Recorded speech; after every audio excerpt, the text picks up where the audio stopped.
Bang Laude, dan ketua dan semuanya. Saya sebagai ketua Berani Barisan Relawan Nasional for Anies Baswedan di situ.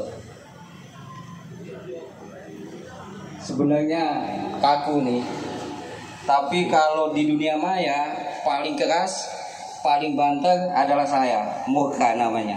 Di situ ID-nya itu, Bang.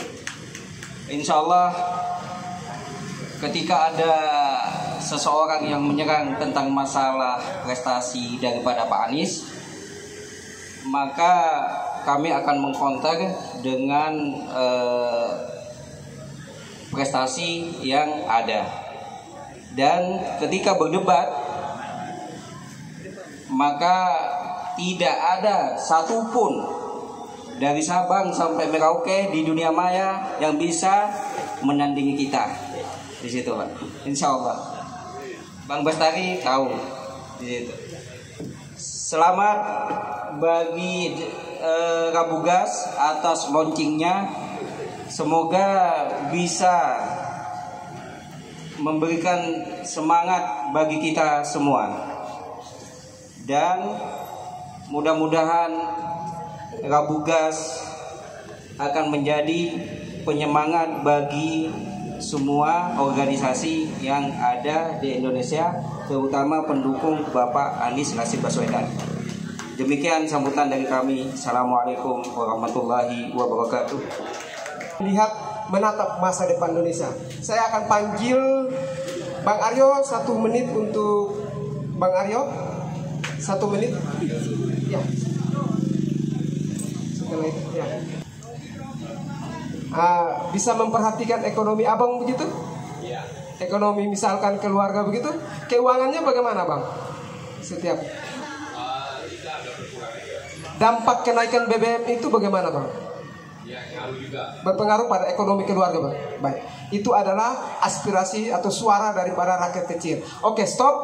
Saya akan bertanya kepada abang-abang senior kita, bagaimana pendapat abang-abang senior kita terkait dengan persoalan yang dialami oleh pedagang kecil ini, para pedagang, karena situasi kita menatap masa depan. Apakah dengan situasi seperti ini Indonesia akan maju ke 2024 dan seterusnya. Nah, saya akan tanya dulu kepada Bang Suarso.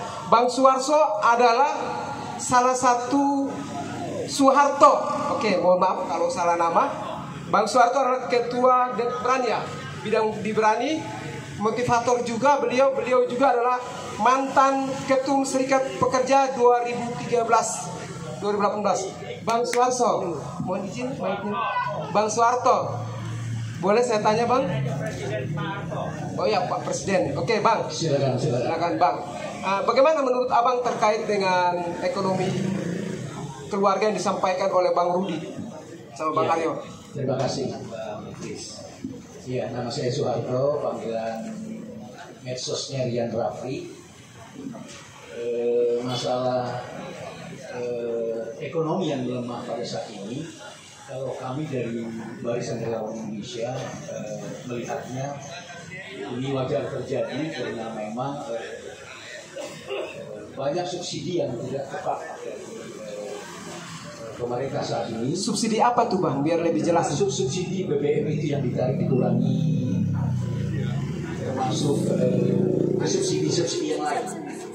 Termasuk ada harga barang 9 pokok yang terus. Nah, Abang, ini kan kebetulan harga barang itu semakin mahal. Tadi saya cek bahwa harga cabai itu meningkat tinggi. Terhitung tanggal 1 Juni. Bagaimana tuh, Bang? Iya, itu tidak bisa dipungkiri di masyarakat bahwa kenaikan harga itu yang akhirnya memberatkan pada para pedagang sekalian. Nah, yang saya mau sampaikan adalah perhatian kami dari Berani Barisan Relawan Indonesia ini untuk mengajak kepada teman-teman, meminta kepada pemerintah itu untuk peduli yang mana yang harus disubsidi, yang mana yang pantas harus disubsidi. Kalau seperti sekarang ini kan ada subsidi mobil listrik contohnya. Kenapa harus mobil listrik yang diberikan untuk orang-orang yang mampu? Kenapa tidak hanya kepada transportasi? dan subsidi itu bisa dipindahkan ke para pedagang, diberikan bantuan-bantuan. Jangan mereka disibukkan dengan BLT, PKH dan sebagainya, tapi sibukkan mereka bagaimana meningkatkan daya beli bagi masyarakat. Itu yang dari saya sebagai salah satu pengurus dari Barisan Relawan Indonesia. Baik, sebelum kita memasuki pada tahap berikut, saya meminta pendapat dari Bang Ramadan Pohan. Abang, bagaimana menurut Abang situasi sekarang terkait ekonomi kita dan menatap masa depan Indonesia ke depan? Ya, terima kasih. Yang pertama, saya baru beberapa hari yang lalu ikut di dalam perbincangan TikTok. Terus terang saya bukan pemain TikTok, tapi karena ada hal yang pesan mesti disampaikan, dan saya kira teman-teman siapapun yang mendukung Anies memang harus masuk ke medsos, ya, termasuk TikTok atas undangan dari Prince Aaron Boy, ya. Nah, jadi pada saat itu Bang Bestari dan kawan-kawan semua, saya mendengarkan ada TKI yang di Malaysia, dan kemudian ada yang di Timur Tengah, dari Taiwan, dan macam-macam itu. Saya mendengarkannya itu dengan miris. Menurut saya, kenapa demikian? Karena ketika mereka menceritakan bahwa mereka itu sebagai pejuang devisa kita, juga di tempat bekerja mereka, dan kemudian dari berangkat dari tanah air sudah memeras sampai di sana juga diperas. Jadi kita mendengarkan cerita tentang pemerasan. Kita mendengarkan cerita bagaimana ketidakpedulian dari aparat, dari cerita mereka, ya, itu tentang nasib mereka.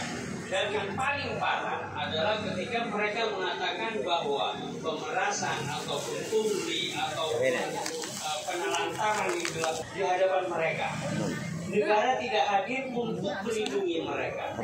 Makanya pada saat kesempatan itu saya sampaikan bahwa tugas dari KJRI dan KBRI, konsulat maupun kedutaan kita itu adalah memastikan hak-hak dan warga negara kita di luar negeri itu diperhatikan.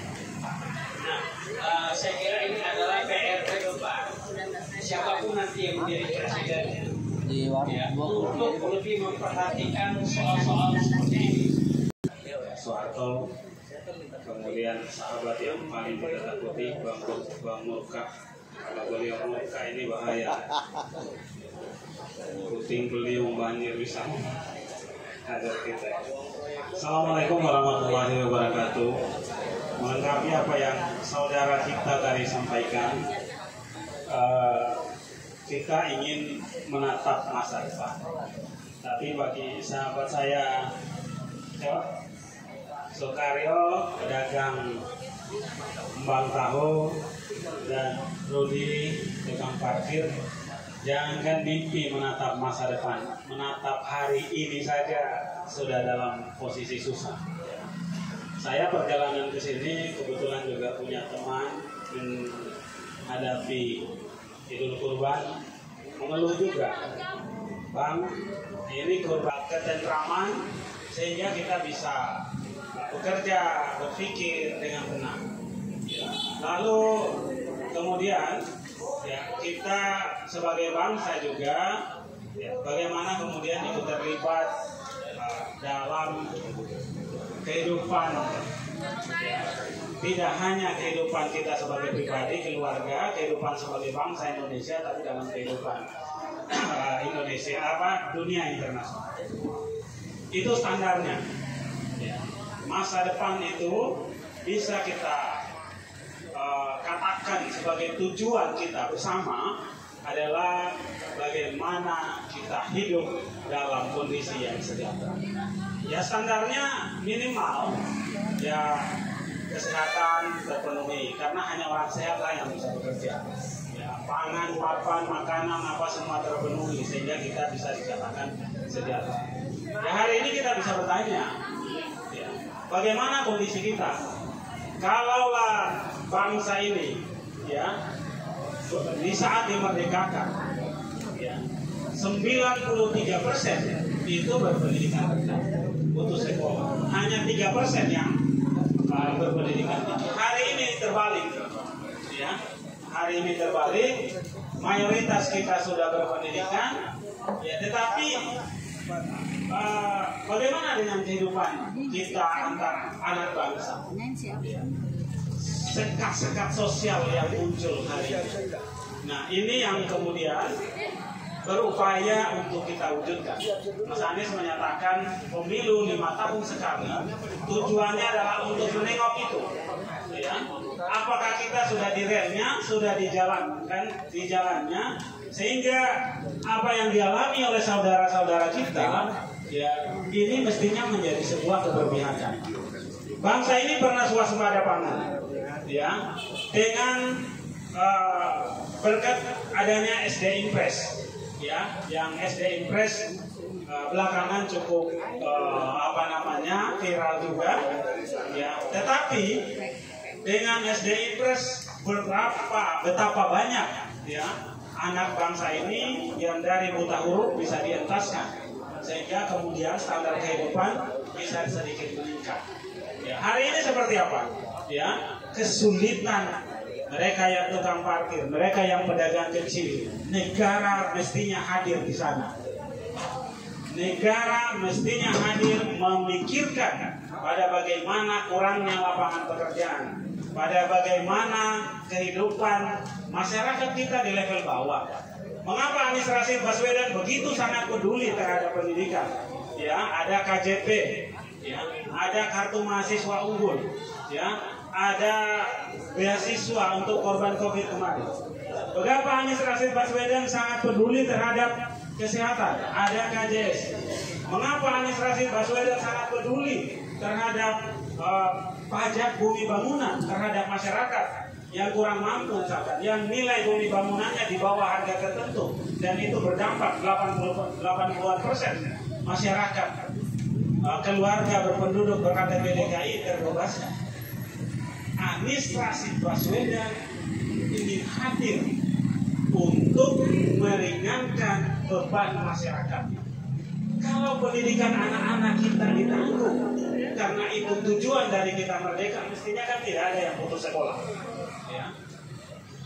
Kesehatan, semuanya dibantu. Jadi yang ingin dimaksud itu adalah meringankan beban, sehingga pekerjaannya kemudian sekecil apa pekerjaan itu bisa dimaksimalkan, ya, untuk meningkatkan kemandirian keluarga itu. Nah, inilah pentingnya kita hari ini menengok dan memilah, memilih, membanding-bandingkan, ya, pemimpin dengan kriteria seperti apa yang menjadi harapan kita semua. Maka mulai hari ini Bapak, ya, tidak boleh sembarang itu memilih pemimpin. Ya, kalau kita pilih swasembada pangan 25-30 tahun yang lalu, ya, Korea Selatan yang hari ini maju di Seoul itu persis kita lihat kesempatan Manggarai sana. Seperti itu, tapi hari ini padahal di saat itu kita sudah swasembada pangan di kepemimpinan Pak. Hari ini Jepang lari, ya, Cina lari, Korea Selatan lari. Hanya butuh waktu 25 tahun sampai 30 tahun. Indonesia reformasi saja sudah 20 tahun. Kita merdeka sudah berapa? Masih begini-begini saja. Kalau kemudian dibilang ekonomi kita akan menjadi ekonomi besar, wajar. Kita ini negara terbesar kelima penduduknya. Itu artinya apa? Negara ini pangsa pasar. Tapi yang hari ini terjadi, negara ini menjadi pangsa pasarnya negara lain, bukan pangsa pasarnya negara kita sendiri. Sehingga apa? Negara lain tambah kaya, dagang di sini, ya, negara ini hanya jadi buruh di negeri kita sendiri. Jangan lagi memilih pemimpin, ya, susah lapangan pekerjaan karena pemimpinnya tidak bisa datangkan investasi. Ya. Akibatnya apa? Tidak terbuka lapangan pekerjaan, sehingga yang lulus kuliah nganggur terus tiap hari kita produksi pengangguran. Jadi ini pentingnya kita meningkatkan taraf hidupnya. Jakarta telah menjadi saksi bagaimana Anies Rashid Baswedan punya kepedulian terhadap masyarakat dan meningkatkan taraf hidup masyarakat. Terima kasih. Kita perlu sukseskan acara ini karena cara untuk mensosialisasikan Mas Anies itu berbagai cara, dan salah satu yang kita tempuh hari ini adalah melalui perang udara. serangan udara itu penting. Di depan Bapak dan Ibu yang hari ini bermedia sosial, kita sangat berharap solidkan diri. Bang Bestari, saya punya permintaan itu yang saya tahu, dia punya air, ya. Punya reservoir air yang sangat besar. Singapura itu punya bank pasir. Ketika Indonesia 20 tahun ditutup impor pasir dari Indonesia, dia impor dari Cina, dia impor dari Vietnam. Tetapi kenapa dia punya kepentingan dengan Indonesia? Pasir Indonesia itu kualitasnya tinggi, operasionalnya rendah, pasir Indonesia itu murah. Ya. Jadi ya biarlah anak-anak bangsa ini menjadi kompensasi IKN, ya please invest to my IKN, dan saya akan berikan pasir Anda, pasir-pasir kita untuk Anda. Terima kasih. Ya, pohon di sini ada bank data tentang prestasi Mas Anies, capaian Mas Anies, apa saja yang ini Mas Anies, supaya orang semua tinggal ambil. Ya, supaya yang deposito, yang menabung di bank itu ada Bank Jais, ya, ada Bank Bank Ramadan Pohan, harus punya kewajiban setiap hari menabung di foldernya yang mengelola bank data. Terima kasih. Assalamualaikum warahmatullahi wabarakatuh. Baik, kita tepuk tangan dulu. Ada kata kunci di sini. Pilihlah pemimpin yang pasti, yang bisa memberikan kesejahteraan buat itu. Yang terakhir adalah jadilah bos di kampung sendiri, bukan jadi penonton. Kita buka sesi tanya jawab. Dari room TikTok, apakah ada Kakak Seong, Kakak Tri, atau Mbak Ana dari Singapura? Belum masuk. Terima kasih. Saya mungkin ke 3 narasumber dari Bang Soeharto tadi sudah menyampaikan tentang pandangannya dari komunitas dunia sosmed. Yang ingin saya ketahui, kira-kira apa yang bisa dikontribusikan kawan-kawan dari dunia sosmed ini, kaitannya dengan memberikan pencerdasan kepada masyarakat tentunya, tanpa kemudian harus dengan sesuatu yang bahasa yang narasi yang keras, namun mencerdaskan, menerangkan dengan baik. Itu seperti apa yang harus dilakukan kaitannya dengan tadi kedua narasumber, masyarakat yang merasakan adanya dampak, ya, pada kepemimpinan inikah itu epicentrumnya atau karena hal-hal lain. Ini menjadi penting agar ada keseragaman pandang terhadap situasi ekonomi, politik, sosial, budaya yang nantinya outputnya itu bukan lagi didasari dengan kata pokoknya. Nah, kalau pokoknya ini masuk kategori irasional juga ini. Saya kira itu. Nah, kepada Bang Ramadan tadi, tentu masyarakat juga menginginkan, ya, mendapatkan pencerahan apa yang mau dirubah dari negeri ini. Kalau memang kemudian kata perubahan itulah yang menempel di kepala. Dan kenapa ini kemudian lawannya atau kita sebut antitesanya atau apa ya, imbangnya adalah lanjutkan. Apa sih perubahan dan lanjutkan itu? Sehingga pada hari ini kita tidak sekedar memberikan kepada masyarakat itu kata perubahan. Harus berkeadilan kita menyampaikan ada perubahan dan lanjutkan. Nah, kenapa harus perubahan? Dan apa itu lanjutkan? Mungkin ini perlu untuk menjadi pencerahan bagi kita semua. Terutama yang hadir di sini adalah kawan-kawan yang tentu dalam kesehariannya ini banyak berdiskusi di ruang-ruang apa namanya itu, di ruang udara gitu, di ruang maya, yang juga diikuti atau disaksikan bisa oleh ratusan ribu orang gitu. Kalau di sini ada 10 host saja, kalau rata-rata mereka itu diikuti, di like oleh 10.000, maka itu sudah 100.000 yang kena. Kita tidak ingin kemudian ada bias di dalam mengartikan apa itu perubahan dan apa itu lanjutkan untuk satu pilihan. Mungkin itu yang perlu dijelaskan. Dan kepada Bang Laude, Bang Laude ini adalah satu komunitas baru yang notabene mereka tidak mengenal, bahkan ketiga calon itu mereka nggak kenal, tiga-tiganya nggak kenal, nggak pernah ketemu. Tetapi ada semangat yang terbangun bahwa kami tidak perlu bertemu dengan orang yang kami sukai untuk kemudian kami mendukungnya.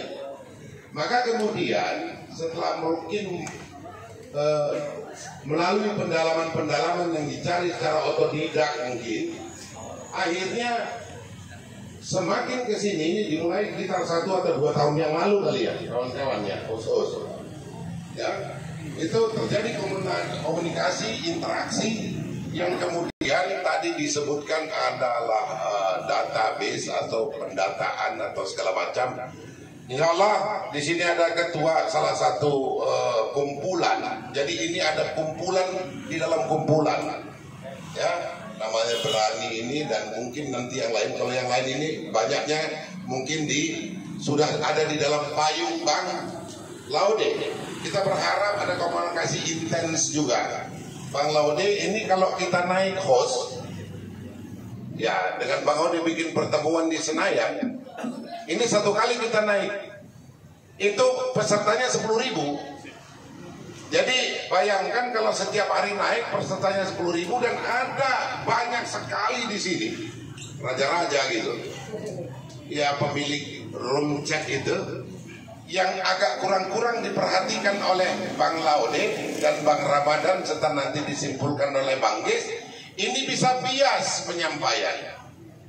Maka dibutuhkan juga pada saat pertemuan-pertemuan dilakukan oleh sekber ya, itu mulai hari ini saya berharap agar kelompok-kelompok yang ada di sini ini yang sering kita bicarakan, mari kita rengkuh itu sosial media, sudah hadir semua di sini, dan mulai besok ke depan ini wajib turut terlibat. Saya kira itu yang bisa saya sampaikan, dan mudah-mudahan ini bisa menjadi pencerahan bagi kita semua. Terima kasih. Baik, sekali lagi kita tepuk tangan buat kurang mampu dalam hal pendidikan. Itu di ADART kami. Pertanyaannya yang sekarang adalah bagaimana Berani ini di medsos ini menyampaikan edukasi yang baik terhadap anggotanya, termasuk ada lawan-lawan diskusi di dalam media sosial, khususnya di TikTok. Di anggaran dasar anggaran rumah tangga kami diajarkan bagaimana anggota Berani itu ke depan nanti memberikan edukasi yang baik, menjelaskan bahwa sekarang Berani itu mendukung salah satu dari 3 kejadian itu. Yang pertama ada Pak Prabowo, ada Pak Ganjar, ada Pak Anies. Kami memilih kepada Pak Anies. Dan itu edukasi yang kami berikan kepada teman-teman. Kenapa sih kami memilih Pak Anies? Karena memang dari rekam jejak yang kami lihat di DKI Jakarta banyak sekali. Lalu kami jelaskan kepada teman-teman ya di TikTok maupun di masyarakat lingkungan kami masing-masing.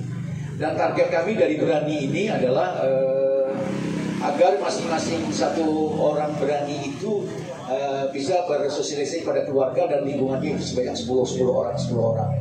Dan target kami bisa mencapai nanti di seluruh Indonesia dengan 34 provinsi ini anggota Berani cukup terjamah yang bisa mendukung Bapak Anies Rashid Baswedan.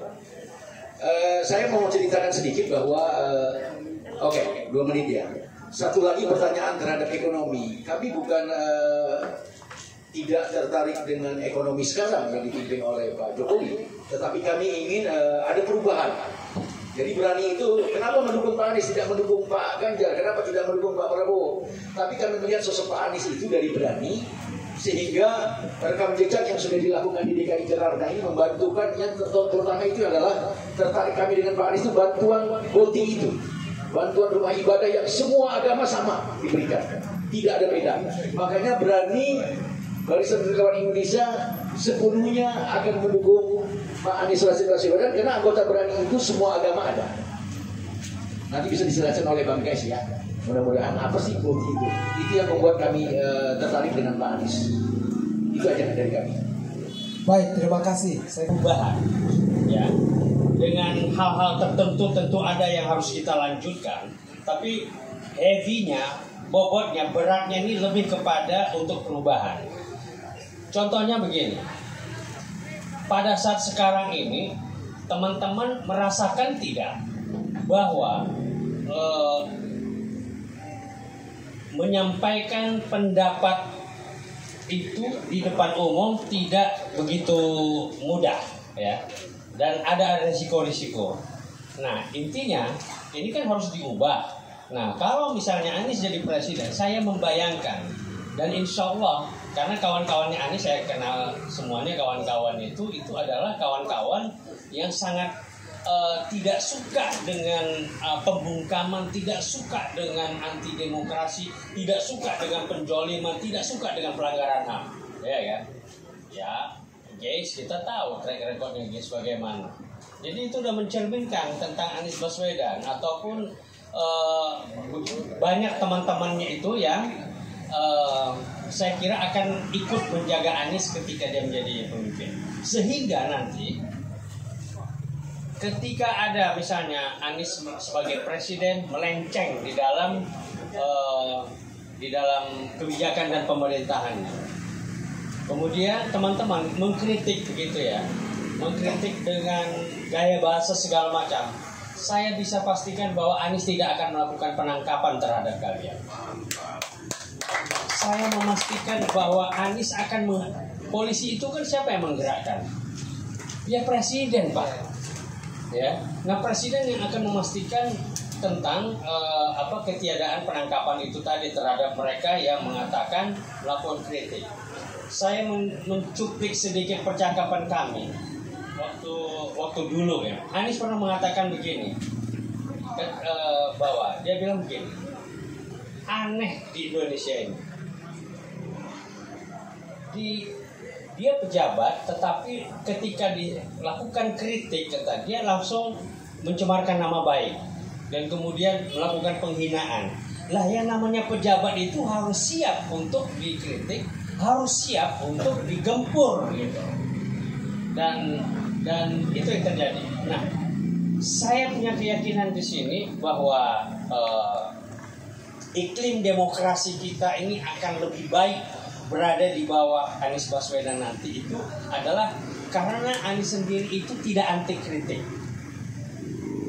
Bapak-bapak, ibu-ibu, kawan-kawan sekalian bisa membayangkan dulu ketika Anies memimpin Senat Mahasiswa Perguruan Tinggi di UGM, dia bikin ada satu akun Yahoo atau Hotmail begitu, yang passwordnya, akun dan passwordnya dia sampaikan kepada orang semua, supaya orang melakukan kritik kepada Anies di situ. Jadi supaya tidak takut-takut, gak usah pakai nama. Nah itu udah dilakukannya. Yang kedua, ketika dia mengikuti konvensi Capres 2013 di Partai Demokrat, ada satu forum dia lakukan namanya mengadili Anies gitu. Jadi dia memang suka untuk menerima kritikan-kritikan. Dan yang terakhir kita ingat acara di Al Jazeera di Jatinegara, itu Anies mencatat dengan bukunya, dengan pulpennya, dia mencatat sendiri kritikan-kritikan yang disampaikan oleh tokoh-tokoh masyarakat, tokoh-tokoh perubahan tentang keadaan sekarang. Dia kritik semua, termasuk juga dengan, kita tahu bahwa Dr. Tifa itu sangat kritis sekali. Nah itu juga dicatat oleh Anies. Sehingga nanti saya mengidamkan, saya kira bapak-bapak kawan-kawan semua juga mengidamkan suasana demokrasi kita ini untuk menjadi lebih terjamin lagi orang untuk menyampaikan pendapat dan pikirannya di depan umum. Ya, saya pegang itu pernyataan Anies bahwa untuk ketika kritik dilakukan terhadap dia itu bukanlah pencemaran nama baik dan tidak ada itu. Nah, yang kemudian yang berikutnya adalah saya terkesan dengan Anies dalam konteks kita bicara perubahan itu adalah sensitivitas dia terhadap keadilan sosial. Jangan pernah kita bicara mengkritik orang kecil di depan Anies, pasti akan dia balas kritik. Kalau orang kaya kau tidak kritik, kalau mereka yang mampu tidak kritik karena orang lemah itu, maka kamu akan mudah mengkritiknya. Dan kemudian kita lihat bahwa seperti saya ceritakan tadi di dalam percakapan TikTok di medsos pekan lalu, warga negara kita menganggap sudah biasa tentang penelantaran yang dilakukan oleh aparat terhadap mereka. Ini berbahaya, Bapak. Berbahaya sekali. Padahal itu hak dan kewajibannya. Dan kemudian pejabat-pejabat ini, ASN ini, pimpinan-pimpinan ini, para politisi yang menjadi pejabat ini, itu mereka dibayar, digaji dengan pakai uang rakyat, uang pajak. Pajak kita semua. Kita beli Indomie aja pajaknya, beli apapun ada pajaknya gitu ya. Itu adalah pajak gitu loh. Jual apa yang tidak dipajak di negeri ini, semuanya dipajak gitu. Jadi mindset ini harus kita ubah. Ketika mereka berkuasa itu bukan berarti mereka menguasai segalanya gitu, tidak bisa. Itu cantik sekali, saya mau tutup. Cantik sekali ketika Anies mengajari orang tentang kekuasaan. Kekuasaan itu tidak akan pernah berpindah dari rakyat. Yang berpindah itu adalah kewenangannya, itu pun 5 tahun dan sampai 10 tahun periode kedua, habis itu udah selesai gitu loh. Kekuasaannya tetap di tangan rakyat. Nah, ini yang akan dikembalikan oleh Anies ketika dia menulis kemarin di Kompas, meluruskan jalan kebenaran, antara lain yang seperti ini. Jadi saya kira begitu dalam soal perubahan itu tadi. Saya berharap bahwa yang dilakukan oleh teman-teman di medsos, di TikTok ataupun di Twitter dan sebagainya, lanjutkanlah terus seperti itu, karena dengan kehadiran kita semua maka publik akan melihat bahwa Anies Baswedan pendukungnya hadir di mana-mana. Terima kasih. Baik, Bang, ini ada satu pertanyaan ini. Buka dengan orang marah-marah. Makanya kalau marah-marah susah untuk menjadi presiden. Ya itu. Jadi ada satu hal gini, kita itu kita harus memenangkan hati lawan bicara kita gitu. Lebih baik kita memenangkan hati lawan bicara kita dan dia akhirnya ikut kepada kita dibandingkan kita memenangkan perdebatan itu sekalipun. Lebih baik kita memenangkan hati ini, ikutin aja langgamnya itu. Jadi teman-teman juga TikTok itu seperti politisi juga agak-agak ngayun. Kebetulan lagi live gitu ya. semua, Bang. Diayun sedikit ya, tapi kalau main keras gitu ya kan, oh kamu salah, kamu ini gitu, orang tidak suka gitu loh. Kamu maki-maki orang tidak suka gitu ya. Artinya kita ini merebut perhatian masyarakat. Kita ingin memenangkan hatinya gitu ya. Bukan memenangkan perdebatannya. Kami merasakan hati. Saya kira itu kalau dari saya saja. Tapi menjawab bagian yang itu saya minta semua jangan live dan matikan. Jadi saya menjawab 1-2 dulu yang boleh live. 1-2 tentang kalau Mas Anies tidak jadi dicalonkan, tidak jadi maju, kita mau apa? Saya deklarasi mendukung Mas Anies itu udah 2 kali. Benar, Pak? Ya. Tolong jelaskan dulu Anda ini siapa. Mungkin yang belakang belum tahu. Oh iya. Siap. Kalau yang 2 udah tahu semua ini. Siap. Makasih. Saya Laude Basir, koordinator Presidium Sekretariat Bersama Relawan Anies, gabungan dari relawan-relawan Mas Anies, hampir 100-an simpul. Yang berikutnya adalah melanjut apa yang tadi disampaikan, bahwa mendeklarasikan mendukung Mas Anies itu sudah 2 kali dan selalu saja menjadi trigger lah. Di 2018 kami dan teman-teman lakukan kemudian di 2021. Waktu itu banyak orang yang bilang mendeklarasikan mendukung Mas Anies di dalam kegelapan malam. Ya, bahkan oleh Mas Anies sendiri menyampaikan itu laude, katanya azan sebelum waktunya. Saya sampaikan, azan apa dulu Pak? Ya, sholat itu 5 waktu dalam sehari semalam. Kalau tahapan pilpres mau pengumuman yang biasa kita jalankan 4 kali pemilu pasca reformasi, saya menyebutnya azan maghrib. Saya sekarang azan subuh.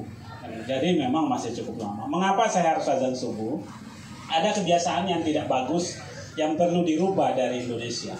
Mengenali tokoh atau calon pemimpin kita, calon presiden, silahkan dibuka datanya. Sudah 4 kali kita pemilu, tapi calon presiden itu baru kita tahu 2 minggu, 3 minggu menjelang pendaftaran pemilu. Kalau kita tidak mulai, kita tidak trigger tahun ini, baru kita akan tahu calon presiden kita itu di sekitar bulan 9 nanti. Karena tahapan pemilu itu baru mulai bulan 9. Ya. Untuk pilpresnya, ya, untuk pendaftaran pasangan calon. Kita mulai dari 2 tahun yang lalu. Ya, ini pentingnya. Atas dasar itu kemudian saya tidak punya alternatif lain dan saya menyatakan tidak membuka pertanyaan itu. Bagaimana kalau Mas Anies tidak jadi? Kenapa? Mas Anies mau jadi atau tidak jadi bukan ditentukan oleh yang lain, tapi kita di sini yang menentukan. Pendukung Mas Anies yang menentukan. Sebagaimana kita bisa menggiring arus ini. Kalau kita bisa ciptakan ombak ini kita harus bikin gulungan yang besar supaya bisa membawa arus. Ya, jadi kalau Anies mau nyalon mau tidak, itu gimana masyarakat dan kita para trigger, para pendukung, para relawan itu masuk dari rumah ke rumah, dari kampung ke kampung.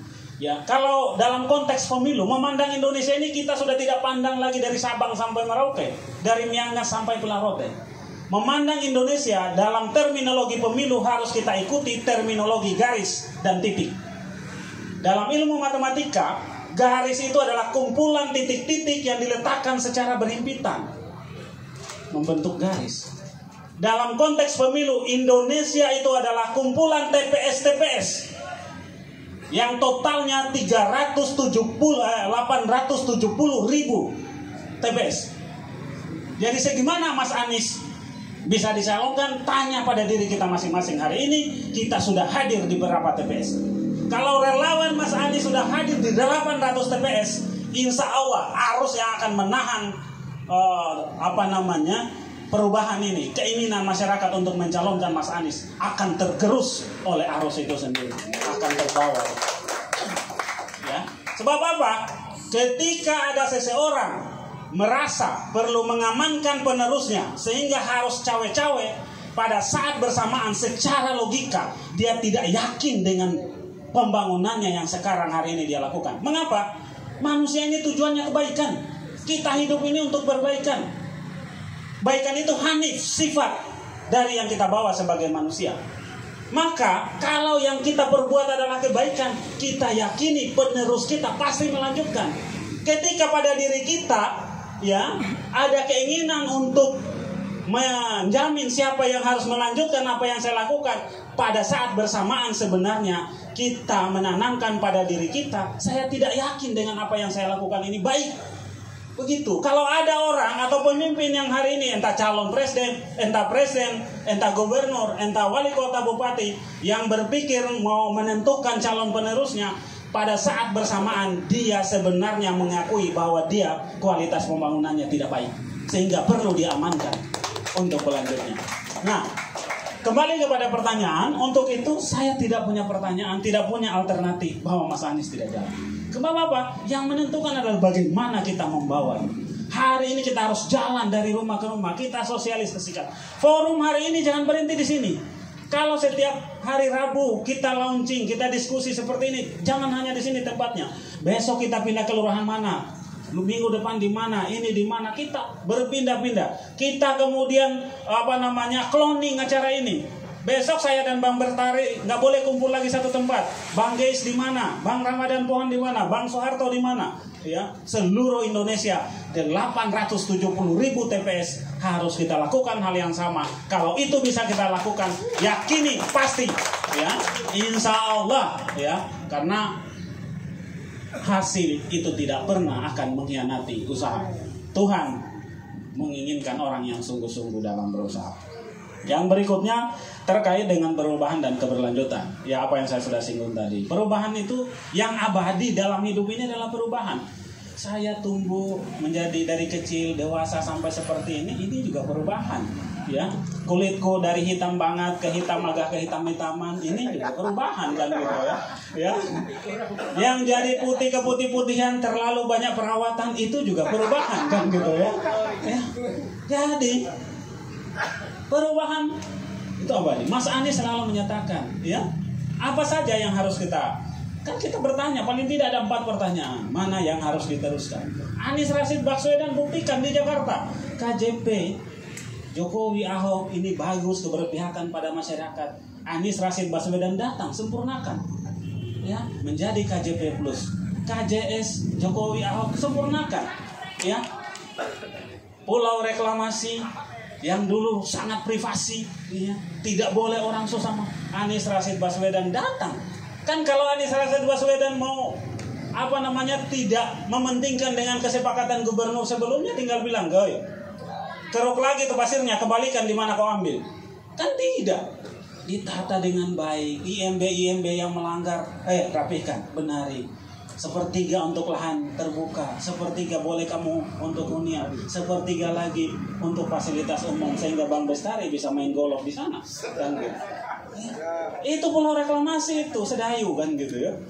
Itu Anies Rashid Baswedan hadir. Apalagi, ya, bagaimana dulu kita lihat harga barang pokok di pasar Keramat Jati dengan di Pulau Seribu. Anies Rashid Baswedan hadir, datangkan dengan cek grosir di Pulau Tidung kecil, ya, diintervensi transportasinya sehingga harga barang di Keramat Jati dengan harga barang di Pulau Seribu sama. Ini bicara keadilan, ya.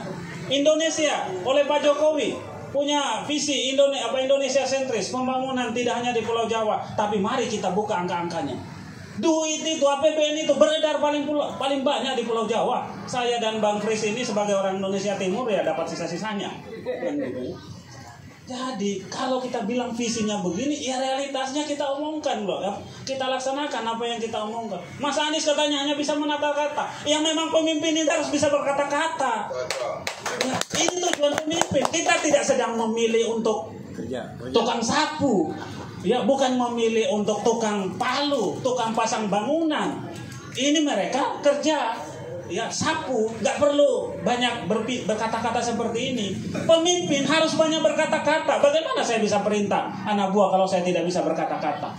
Ya, pemimpin harus bisa menyusun kata-kata dari ide menjadi narasi, menjadi desain operasional, sehingga pada level kepala dinas di bawahnya, menteri ke bawahnya bisa eksekusi menjadi pekerjaan.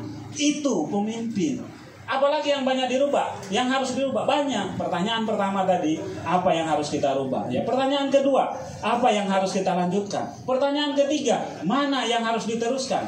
Ya, mana yang harus dimodifikasi? Mana yang harus di hold dulu? Dihentikan sementara. Begitu. Ada banyak poinnya. Jadi insya Allah yang baik, ya, kita yakini Mas Anies Rashid Baswedan. Oke, akan teruskan. Yang terakhir mohon dimatikan semua live-nya. Ini jawab pertanyaan. Atau mungkin kita internal nanti Zoom dengan teman-teman. Oke, siap, selesai ya. Oke, terima kasih. Intinya begini. Benar apa yang disampaikan oleh survei terbaru yang saya peroleh. Ya, mengapa orang tidak suka? Misalkan begini, ada pertanyaan, 2 pertanyaan. Pertanyaan pertama itu kalau pemilu hari ini. Jadi survei itu adalah gambaran orang kalau pemilih hari ini. Bapak dan Ibu nggak perlu ketakutan dengan 14 Februari. Karena belum ada lembaga survei 14 Februari 2024. Yang ada itu survei hari ini. Ya. Mengapa memilih ini? Memang benar. Banyak yang milih 1 Ganjar, nomor 2 Prabowo, nomor 3 Mas Anies. tapi swing voternya, tingkat keyakinannya itu paling besar juga Mas Ganjar. Nomor 2 paling besar juga Pak Prabowo. Anies itu paling solid. Begitu sudah menentukan Anies itu lebih tidak goyah. Ya. Sehingga sebenarnya ketiga-tiganya ini punya potensi untuk menang. Nilainya masih sama. Jadi kita semua harus semangat. Kerja-kerja kita yang tadi saya katakan, bagaimana menguasai TPS, itu yang menentukan. Pertanyaan kedua yang menarik, yang ingin saya tidak offline sebenarnya, ini tidak online. Ya, mengapa Anda tidak memilih Ganjar misalkan? Jawabannya ada. Ya, mengapa Anda tidak memilih Prabowo? Jawabannya ada. Mengapa Anda tidak memilih Mas Anies? Kalau orang tidak pilih Pak Ganjar, itu karena Pak Ganjar. Orang tidak pilih Pak Prabowo, itu karena Pak Prabowo. Tapi orang tidak pilih Pak Anies, itu rata-rata suka ide Pak Anies, suka gagasannya Pak Anies, lihat track recordnya Pak Anies. Bukan karena Pak Anies orang tidak pilih Pak Anies. Ini yang harus kita renungkan. Tetapi apa? Lebih menurut bahasa anak muda itu, berisik itu pendukung Mas Anies. Ya. Jadi yang paling penyebabnya ini itu orang tidak milih Mas Anies, pendukung Mas Anies senangnya berantem. Jadi saya mohon Bapak dan Ibu sebagai pendukung Mas Anies, mulailah berkata-kata yang sopan. Kalau dimaki jangan balas memaki. Memang mereka memaki kita itu akun palsu untuk memancing kita memaki, karena kita semua akun-akun asli. Itu yang bisa saya sampaikan. Mudah-mudahan menjadi perhatian kita semua.